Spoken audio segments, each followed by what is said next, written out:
Quran Surat At-Taubah ayat 22. Bismillahirrahmanirrahim. Khalidina fiha abada innallaha indahu ajrun adim, yang artinya mereka kekal di dalamnya selama-lamanya. Sungguh di sisi Allah terdapat pahala yang besar. Quran Surat An-Nahl ayat 28. Bismillahirrahmanirrahim. Innallaha ma'al ladzina taqaw wal ladzina hum muhsinun, yang artinya sungguh Allah beserta orang-orang yang bertakwa dan orang-orang yang berbuat kebaikan. Qala sallallahu alaihi wasallam, akrimul ulama'a fa innahum indallahi kurma'u mukramun. Nabi sallallahu alaihi wasallam bersabda, muliakanlah ulama karena sungguh mereka menurut Allah adalah orang-orang yang mulia dan dimuliakan. Akhlak merupakan tingkah laku yang dipengaruhi oleh nilai-nilai yang diyakini oleh seseorang dan sikap yang menjadi sebagian dari kepribadiannya. Jadi di sini akhlakul karimah. Akhlakul karimah yaitu akhlak yang baik. Di antaranya yaitu jujur, sidik, tablik, amanah, patonah, tanggung jawab, dan lain sebagainya. Nah, misalnya salah satu dari akhlak mahmudah yaitu sidik, yang artinya jujur. Kita kalau berbicara atau ditanya oleh seseorang harus menjawab dengan jujur. Jika suatu saat kita sudah terlanjur dipercaya, kita melakukan kebohongan satu kali atau terus menerus, nanti kita tidak akan dipercaya lagi oleh orang lain. Dalam akhlak tercela diantaranya yaitu ada berbohong, berkhianat, berkata yang jorok. Dan salah satu cara di era milenial ini agar tidak terpengaruh oleh perilaku yang buruk, jadi kita harus selalu konsisten dan kita belajar dari kecil, sehingga kita nanti kalau sudah dewasa kita sudah terbiasa belajar, sudah terbiasa dengan melakukan akhlak-akhlak yang baik dan susah dipengaruhi untuk melakukan akhlak yang buruk. Hikmah kisah teladan Nabi Ibrahim alaihissalam mencari Tuhan. Yang pertama, nasihat baik bisa berasal dari tempat yang tidak terduga. Yang kedua, Allah memiliki kuasa atas segala sesuatu. Yang ketiga, menerima dengan ikhlas atas kehendak Allah, meyakini pilihan Allah lah yang terbaik. Hikmah kisah teladan Nabi Sulaiman alaihissalam dengan tentara semut. Yang pertama, mensyukuri segala hal yang diberikan oleh Allah, selalu mengingat Allah dan berdoa, bijak dalam memahami dan berempati. Hikmah kisah teladan masa kecil Nabi Muhammad SAW, beliau lahir dari keluarga yang baik-baik dan dari pernikahan syar'i. Nabi lahir dalam keadaan yatim, dan Nabi pada masa kecil juga sudah menggembala kambing. Hikmah kisah teladan masa remaja Nabi Muhammad SAW, pengalaman bisnis beliau lebih intensif. Menikahi Khadijah, jika sudah mampu untuk menikah segera laksanakan. Keuletan, ketekunan, kemandirian Nabi perlu kita tiru. Membangun jaringan dan wawasan yang geografis. Hikmah kisah teladan Nabi Ismail alaihissalam. Yang pertama, kesolehan anak tergantung pada kepemimpinan orang tua. Yang kedua, tidak pernah membantah dan mematuhi kedua orang tua. Yang ketiga, percaya adanya qada dan qadar Allah Ta'ala. Hikmah kisah teladan dari Kan'an, kita tidak boleh membangkang terhadap kedua orang tua kita, harus mematuhi perintahnya, kecuali kalau kita disuruh melakukan perbuatan tercela, kita harus menolaknya. Hikmah kisah teladan dari Sa'labah. Yang pertama, selalu menaati perintah Allah dan Rasulnya, menjauhi larangannya, tidak sombong, bersifat qanaah, dan selalu mensyukuri atas nikmat yang Allah berikan. Hikmah kisah teladan dari Masyitoh. Yang pertama, kita semakin cinta kepada Islam, menjadikan kita berani membela kebenaran, menjadikan kita memiliki rasa percaya diri akan kebenaran. Hikmah teladan kisah Abu Lahab. Yang pertama, hubungan kekeluargaan bermanfaat jika dibangun di atas keimanan.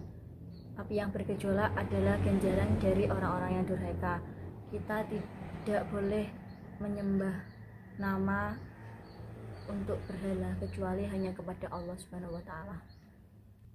Larangan untuk menyakiti orang mukmin yang mutlak. Hikmah kisah teladan Korun.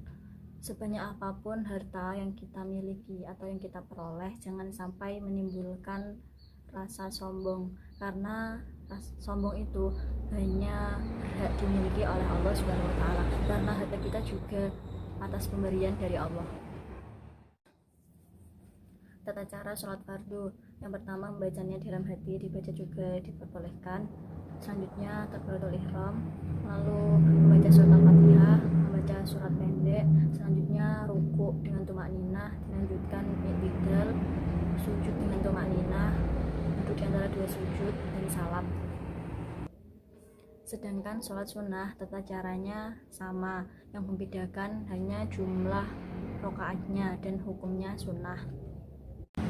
Tata cara sholat dalam keadaan darurat. Sholat boleh dilakukan dengan berdiri, duduk, dan berbaring.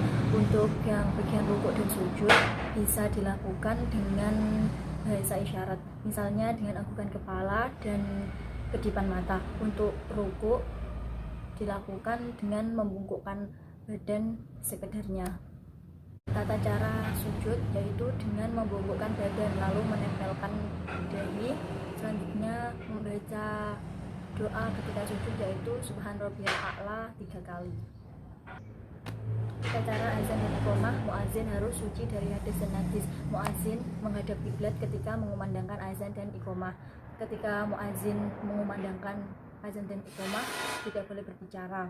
Setelah mengumandangkan azan, muazin berdoa. Tata cara berzikir dan berdoa. Berzikir harus dilakukan dengan sikap tadarruk. Berdoa harus menghadap kiblat. Terus berdoa dan berzikir harus dilakukan dengan khusyuk. Kemudian berzikir dimulai dengan istighfar. Tata cara berpuasa. Yang pertama, memenuhi syarat untuk melakukan puasa seperti balik, Islam, berakal. Berniat puasa hanya karena Allah Subhanahu wa taala, menyegerakan berbuka puasa, meninggalkan larangan-larangan dalam puasa, dan melakukan amalan-amalan soleh untuk menambah pahala. Tata cara zakat yaitu tunaikanlah zakat pada waktunya, utamakanlah zakat kepada orang terdekat. Jika orang terdekat tidak ada, boleh orang-orang mustahik yang berada di sekitar rumah kita. Niat hanya semata karena Allah. Tata cara zakat yang pertama, niat untuk menunaikan zakat dengan ikhlas, semata-mata hanya karena Allah. Mengutamakan orang-orang yang terdekat untuk diberi zakat. Terus tunaikanlah zakat pada saatnya tiba. Tata cara haji dan umroh. Tata cara haji yang pertama yaitu ihram, yang kedua wukuf, yang ketiga tawaf, yang keempat sa'i, yang kelima tahallul, yang keenam tertib. Nah, kalau tata cara umroh itu sama dengan tata cara haji, kecuali wukuf tidak dilakukan pada saat umroh. Historiografi tradisional ialah penulisan sejarah dimulai sejak zaman kerajaan Hindu-Buddha.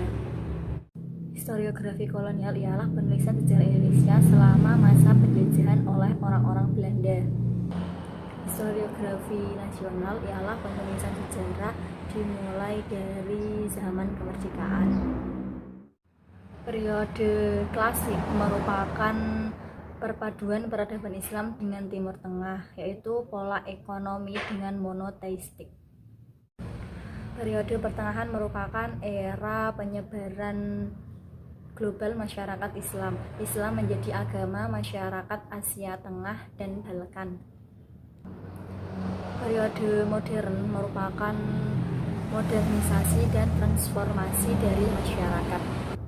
mulai dari kemunduran ekonomi, konflik internal keagamaan, kebangkitan peradaban dan ekonomi Eropa, serta dominasi kulturnya.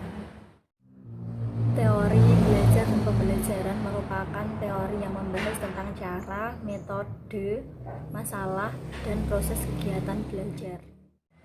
Behavioristik merupakan perubahan tingkah laku sebagai hasil dari sebuah pengalaman. Konstruktivisme merupakan kebebasan dalam memperoleh informasi baru dan pengalaman baru. Kognitif yaitu peserta didik diberi kesempatan untuk melakukan objek fisik seperti berinteraksi dengan